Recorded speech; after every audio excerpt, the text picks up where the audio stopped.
Hello and welcome, everybody. Today's show is called The Obesity Pandemic, and I am joined here with Dr. Linda Anegawa. Linda is a physician educator. She's a writer. She's a consultant. She's dedicated her career and her life really to the treatment of metabolic and weight-related diseases. We'll be chatting about this today. She speaks nationally on topics related to the same issue, obesity specifically. She's received numerous teaching awards, including the Kaiser Foundation Most Outstanding Clinical Teaching Award. She's the author of a new book, which we'll also be talking about today. It's called Not Another Keto Book. You can learn more at her website, which is anegawa-md.com. And her book is also available on Amazon. All of this will be available in the show notes to make it easier as well. Linda, welcome to the show. Thanks for having me, Lucas. It's great to chat. As a medical doctor, when you look at kind of the elephants in the room, how big of an elephant is obesity? I think obesity is the biggest one that there is. And, I think it's been really interesting over the last 18 months as COVID-19 has kind of taken center stage as our top health concern in the world, really. But looking underneath this, what made us so vulnerable to the effects of this virus? And more data are emerging that if our metabolic health is not good, we are more likely to be hospitalized with the virus. We are more likely to have to undergo breathing assistance like mechanical ventilation, and we're far more likely to die. Yeah. And I think when you look at data from different countries regarding how we fared in this pandemic, unfortunately, the United States is really at the bottom. And I think that speaks to the crisis of obesity and poor metabolic health that has set us up to be in this very vulnerable position. And so as a physician looking at the medical community, it's the same kind of question. I'll bounce to you. What do you do with 60% of the population's overweight and half of those are obese or somewhere around there, right? What do we even do with that? I mean, it's kind of normal. So actually, it's even more than that in the United States. It's roughly 3/4 of our population are felt to suffer from obesity. So it's really staggering. And what I often find is a couple things. When patients come to see me for primary care, for example, they're often interested in talking about why their blood pressure is high or what's happening with their blood sugar or why their joints hurt. From there, it's kind of an educational process that needs to occur. And I usually like to use the analogy of a tree and its roots. We might have all these branches of a tree, like the high blood pressure branch or the diabetes branch or the arthritis branch. And we might try to prune those branches with a drug or a medical therapy or device, but it doesn't help those branches grow the beautiful green leaves, right? Because we haven't addressed what is at the root, right? Which is the metabolic illness or the metabolic crisis that individual's body is currently in. But I mean, the beautiful thing is I always like to be very encouraging and upbeat with my patients. It's all fixable. It really is. At least it's all improvable, right? With certain types of measures. We look at obesity as perhaps, like you mentioned at the start of the show, one of the bigger elephants in the room. We should make sure that it's not causing problems. And the vast majority of the time, it's either causing problems or it's going to cause problems. When I first started teaching in the fitness industry and things 15, 18 years ago, body positive was like, I have small shoulders for a man and I don't care. I wear Speedos in my hot yoga class and my gangly, goofy body. I'm fine with that. It wasn't, I'm carrying 150 extra pounds and I'm healthy and big at any size, because there's an objective truth to that. That's almost never true. I don't want to say that to be mean or judgmental for anyone, because I've certainly yo-yoed up and down with weight and things like that, but it's just a reality. It's just a reality. Do some people smoke their whole life and get away with it? Sure. Do some people eat for a long time and get away with it?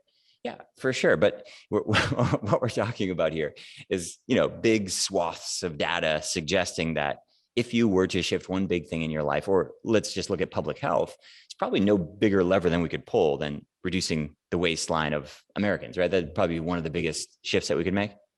100%. And, I always tell patients it's a matter of degrees, right? Like you were just saying, Lucas, you might be eating, 10 bananas a day, but really, like, whether you do keto or low carb or raw food or something else that works for you, the bottom line is our bodies just weren't made to process that much sugar in a given day, right? Yeah. And eventually, I mean, even if your weight is more quote unquote normal, right?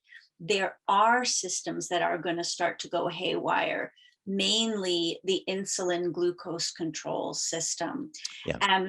It's kind of funny. I think in the past, we've sort of blamed people for being like, oh, you ate the wrong things and now your control system is messed up. We have lots of good data that suggests that some of us inherit a faulty insulin glucose control system, Sure. right?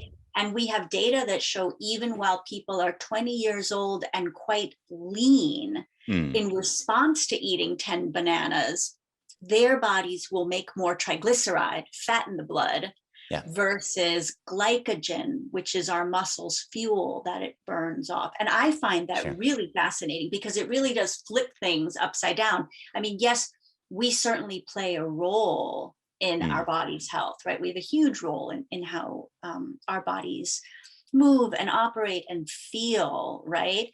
But I think that underlying susceptibility, perhaps we could refer to it as a thrifty gene, right? That starts some of us on the wrong path, Lucas, is fascinating. I'm sure you must think about this a lot. I have no problem with compliance. I can eat rocks all day long, but I understand that I'm a uniquely wired individual, and for me, it's easier to have some sort of parameters than not. I almost never get hungry. I have about zero cravings. I've never woken up in the night and eaten anything. You're a unicorn. Exactly. You tell me what's good for me, I'll eat it. I'll eat bugs. I'll eat whatever. But that's not the reality for most people. So how do you think about this? I mean, the statistics around diet compliance long term is just dismal. It's just really grim. Yeah. About halfway through my 22-year career, when I really discovered that it was time to help people get back to the roots of the problem, right? Then the question comes up, as you mentioned, well, how do we do this, right? Because all we're given is all these different diets, right, for people to follow. And we're pretty conscientious as human beings, right? You told me, well, this will improve your health. I can do it for a period of time. Yeah. But I think there's just so much over-reliance on willpower, right? That just doesn't resonate with people's lives. I mean, it takes so much willpower for some of us to wake up in the morning and sit through, 8 hours of Zoom meetings, or dealing with our kids, or the traffic outside, right? So this concept of willpower to improve your health, I think, is somewhat overrated, right? And so what I like to do and what I like to talk about is kind of setting up all of the conditions in your life to help you be as successful as possible, right? The behavioral, the psychological, the physical, and the medical, right? I am a medical doctor, so I want to use the best of medicine in order to help people achieve their goals if it's going to make a difference. Yeah. And, speaking of medical, it's often fascinating to see how many times medicine stands in people's way of health improvements, right? So like, for example, antidepressants, SSRIs, or serotonin reuptake inhibitors, one of the most common classes of medications prescribed in the world, right, can actually have weight gaining consequences for many people, right?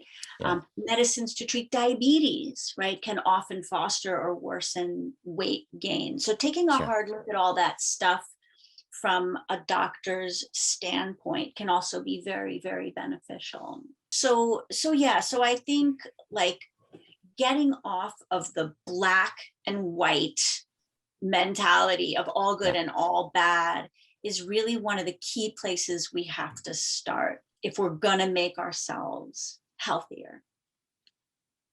Linda, thanks so much for coming on the show. I appreciate what you're doing, and let's keep in touch. Thank you, Lucas. Have a great day.